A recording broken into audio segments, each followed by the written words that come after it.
ಸೋಮವಾರದಿಂದ ಬೆಳಗಾವಿ ಅಧಿವೇಶನದ ಅಬ್ಬರ ಶುರುವಾಗಲಿದೆ. ಅಧಿವೇಶನದಲ್ಲಿ ಕೇಸರಿ ಪಡೆ ಹೋರಾಟ ಮಾಡುತ್ತೆ ಅಂತ ಹೇಳಿತ್ತು. ಆದರೆ ಈಗಿನ ಬೆಳವಣಿಗೆಯನ್ನ ಗಮನಿಸ್ತಾ ಹೋದ್ರೆ ಕೇಸರಿ ಪಡೆಯ ಹೋರಾಟ ಅನುಮಾನ ಅಂತ ಅನಿಸ್ತಾ ಇದೆ. ಸದನದ ಒಳಗೆ ಹೊರಗೆ ಹೋರಾಟಕ್ಕೆ ಬಿಜೆಪಿ ಸಜ್ಜಾಗಿತ್ತು. ಸರ್ಕಾರದ ವಿರುದ್ಧ ಹೋರಾಟಕ್ಕೆ ಪ್ಲಾನ್ ಕೂಡ ಮಾಡಿತ್ತು ಕೇಸರಿ ಪಡೆ. ವಕ್ಫ್ ಕಾನೂನು ಸುವ್ಯವಸ್ಥೆಯ ವಿರುದ್ಧ ಸಮರಕ್ಕೆ ಸಿದ್ಧವಾಗಿದ್ದ ಬಿಜೆಪಿ ಸರ್ಕಾರದ ವಿರುದ್ಧ ಸಮರ ಸಾರೋಕೆ ರೆಡಿಯಾಗಿತ್ತು. ಆದರೆ ಈಗ ಸರ್ಕಾರದ ವಿರುದ್ಧ ಸಮರಕ್ಕೆ ಸಜ್ಜಾಗಿದ್ದಂತಹ ಬಿಜೆಪಿ ಮಂಕಾಯ್ತಾ ಅನ್ನೋ ಅನುಮಾನ ಬರ್ತಾ ಇದೆ. ಆಂತರಿಕ ಒಳಜಗಳದಿಂದ ಬಿಜೆಪಿ ಒಡೆದ ಮನೆ ಅಂತಾಗಿದೆ. ಅದನ್ನ ಸರಿ ಮಾಡೋದೇ ದೊಡ್ಡ ಸಾಹಸ. ಇಂಥದ್ರ ನಡುವೆ ಬೆಳಗಾವಿ ಅಧಿವೇಶನದಲ್ಲಿ ಒಟ್ಟಾಗಿ ಹೋಗೋದು, ಒಟ್ಟಾಗಿ ಹೋರಾಟ ಮಾಡೋದು ಅನುಮಾನ ಅಂತಲೇ ಹೇಳಲಾಗ್ತಾ ಇದೆ. ಸರ್ಕಾರದ ವಿರುದ್ಧ ಹೋರಾಟಕ್ಕೆ ಕೇಸರಿ ಪಡೆ ಸಜ್ಜಾಗಿತ್ತು. ವಕ್ಫ್ ಕಾನೂನು ಸುವ್ಯವಸ್ಥೆಯ ವಿರುದ್ಧ ಸಮರ ಸಾರೋದಕ್ಕೆ ರೆಡಿಯಾಗಿತ್ತು. ಆದರೆ ಈಗ ಮಂಕಾಗಿದೆ. ವಕ್ಫ್ ವಿಚಾರದಲ್ಲಿ ಸ್ಪಷ್ಟ ನಿಲುವಿಗೆ ಬರಲು ಬಿಜೆಪಿ ಎಡವುತ್ತಾ? ಹೋರಾಟದ ಕಹಳೆ ಮೊಳಗಿಸಿದ್ದ ಬಿಜೆಪಿ ಅನುಷ್ಠಾನದಲ್ಲಿ ನಿರಾಸಕ್ತಿ ತೋರ್ತಾ ಇದೆಯಾ? ಪಕ್ಷದಲ್ಲಿ ಭುಗಿಲೆದ್ದಂತಹ ಬೆಂಕಿಯಿಂದ ಹೋರಾಟವೇ ಬದಲಾಗಿದೆ. ಎರಡು ಬಣದ ಕಿತ್ತಾಟದಿಂದ ಅಧಿವೇಶನದ ತಂತ್ರವೇ ಬದಲಾಯಿತಾ? ಸರ್ಕಾರದ ವಿರುದ್ಧ ಹೋರಾಟ ಜಾರಿ ಮಾಡುವಲ್ಲಿ ವಿಫಲ ಆಯ್ತಾ ಕೇಸರಿ ಪಡೆ? ಹೋರಾಟಕ್ಕೆ ಒಂದು ಬಣದ ಸಹಕಾರ ಸಿಗುವ ಸಾಧ್ಯತೆ ತೀರಾ ಕಡಿಮೆ. ರೆಬಲ್ ಟೀಮ್ನಲ್ಲಿ ಗುರುತಿಸಿಕೊಂಡಿರುವ ಶಾಸಕರು ಮೌನ ವಹಿಸಿದ್ದಾರೆ. ವಿಜೇಂದ್ರ ಹೋರಾಟದಲ್ಲಿ ಭಾಗಿಯಾಗೋದೇ ಅನುಮಾನ ಅಂತ ಕಾಣಿಸ್ತಾ ಇದೆ. ಅಶೋಕ್ಗೆ ಸಹಕಾರ ನೀಡ್ತಾರಾ ಅನ್ನೋ ಬಗ್ಗೆ ಯಾವುದೇ ಸ್ಪಷ್ಟತೆ ಸಿಗ್ತಾ ಇಲ್ಲ. ಪಕ್ಷದಲ್ಲಿ ಭುಗಿಲೆದ್ದ ಬೆಂಕಿಯಿಂದಾಗಿ ಹೋರಾಟವೇ ಬದಲಾಗಿ ಹೋಗಿದೆ.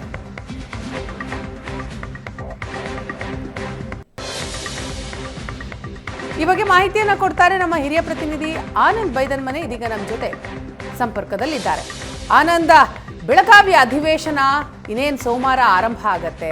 ಅಂಥದ್ರಲ್ಲಿ ಪ್ರತಿಪಕ್ಷವಾದಂತಹ ಬಿಜೆಪಿ ಸರ್ಕಾರದ ವಿರುದ್ಧ ಹೋರಾಡೋದಕ್ಕೆ ಸದನದ ಒಳಗೂ ಹೊರಗೂ ಹೋರಾಟ ಮಾಡಬೇಕು ಅಂತ ಬಹಳ ದಿನಗಳಿಂದ ಸಿದ್ಧತೆಯನ್ನ ಮಾಡ್ಕೊಳ್ತಾ ಇತ್ತು. ಆದರೆ ಈಗ ರಾಜ್ಯ ಬಿಜೆಪಿಯ ಒಂದು ಚಿತ್ರಣ ನೋಡ್ತಾ ಹೋದ್ರೆ ಆಂತರಿಕ ಬೇಗುದಿಯಿಂದನೇ ಬಳಲ್ತಾ ಇದೆ. ಸೊ ಇಂಥದ್ರಲ್ಲಿ ಹೋರಾಟ ಸಾಧ್ಯನಾ? ನಿಜಕ್ಕೂ ಅನುಮಾನ ಬರ್ತಾ ಇದೆ ಅಲ್ವಾ?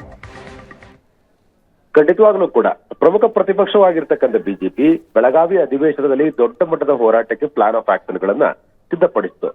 ಸದನದ ಒಳಗೆ ಮತ್ತು ಹೊರಗೆ ನಿರಂತರವಾಗಿರ್ತಕ್ಕಂಥ ಹೋರಾಟ ಮಾಡಬೇಕು ಅಂತಕ್ಕಂಥದ್ದು ಬಿಜೆಪಿ ನಾಯಕರ ಲೆಕ್ಕಾಚಾರ ಆಗಿದೆ.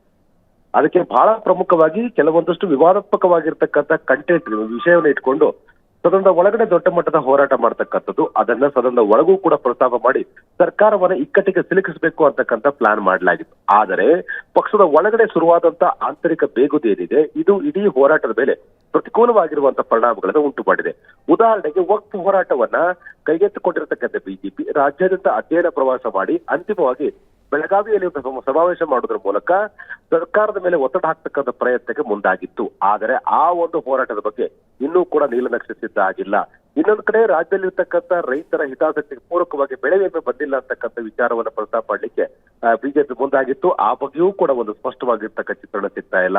ರಾಜ್ಯದಲ್ಲಿರ್ತಕ್ಕಂಥ ಕಾನೂನು ಸುವ್ಯವಸ್ಥೆ ಬಗ್ಗೆಯೂ ಕೂಡ ಪ್ರಸ್ತಾಪ ಮಾಡಲಿಕ್ಕೆ ಮುಂದಾಗಿತ್ತು.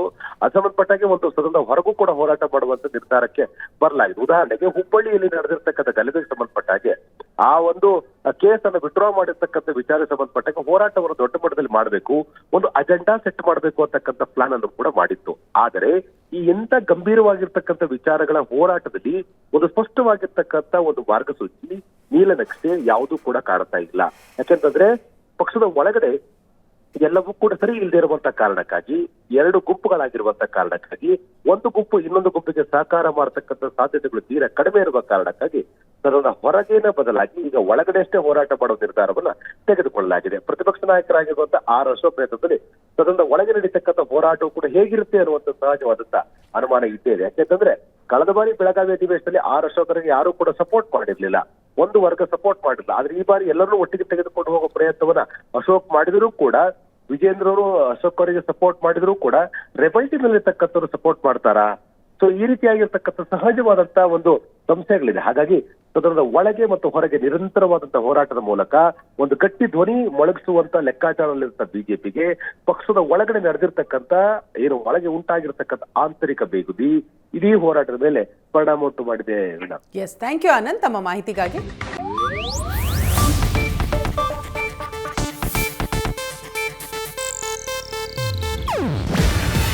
ಇದು ಏಷ್ಯಾನೆಟ್ ನ್ಯೂಸ್ ನೆಟ್ವರ್ಕ್ ಪ್ರಸ್ತುತಿ.